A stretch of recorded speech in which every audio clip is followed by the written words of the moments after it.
আমি সুদীপ্তা, আমার নতুন একটি ভিডিওতে আপনাদের সবাইকে স্বাগত। আজকে বানাবো পোড়া মশলার চিকেন। অনেক দিন ধরেই ভাবছি যে বানানো আর হচ্ছিল না, তাই আজকে বানিয়ে নিলাম।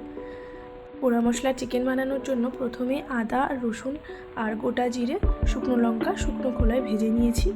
মানে একটু পোড়া পোড়া আসবে সেরকমভাবে ভেজে নিয়েছি। সেম প্রসেসে তোমার টমেটোটাকেও ওরকমভাবে ভেজে নিয়েছি। রেখে তার কড়ায় তেলটা গরম হয়ে এলে গরম মশলা ফোড়ন দিয়ে তারপরে কুচিয়ে রাখা পেঁয়াজ দিয়ে ভালো করে ভেজে নিয়েছি। আর এদিকে আদা, রসুন, টমেটো, জিরে, শুকনো লঙ্কা যেগুলো শুকনো খোলায় ভেজেছিলাম ওগুলো ভালো করে বেটে নিয়েছি। তারপরে এখানে পেঁয়াজটা ব্রাউন হয়ে এলেই মশলাগুলো দিয়ে ভালো করে একটু কষিয়ে নেব। কষিয়ে নেওয়ার পর একে একে হলুদ গুঁড়ো, লঙ্কার গুঁড়ো দিয়ে দেবো।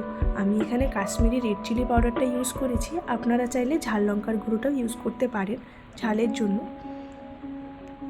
তারপর মশলা থেকে তেল ছেড়ে এলেই আগের থেকে ধুয়ে রাখা চিকেনটা দিয়ে ঢাকা দিয়ে কষিয়ে নেব, যাতে চিকেনটা ভালো করে সেদ্ধ হয়ে যায়।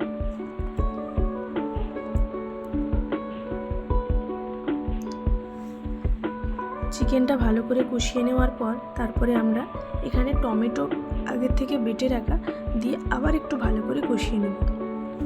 কষিয়ে নেওয়ার পর এখানে আমি গোটা কাঁচা লঙ্কা দুটো অ্যাড করে দিয়েছি, কারণ যাদের ঝালের প্রয়োজন তারা একটু স্ম্যাশ করে খেতে পারে। তারপর শেষে ধনেপাতা কুচি আর গরম মশলা গুঁড়ো দিয়ে নামিয়ে নেব। এটা আপনি লুচি, পরোটা, ভাত সবার সাথেই খেতে পারেন। অসাধারণ স্বাদ হয়েছিল, আপনারা একবার ট্রাই করে দেখবেন। ভিডিওটা তাহলে এখানেই শেষ করছি। আমার ভিডিওটি ভালো লেগে থাকলে লাইক, কমেন্ট, শেয়ার এবং সাবস্ক্রাইব করে দেবেন। দেখা হচ্ছে পরের একটি ভিডিওতে।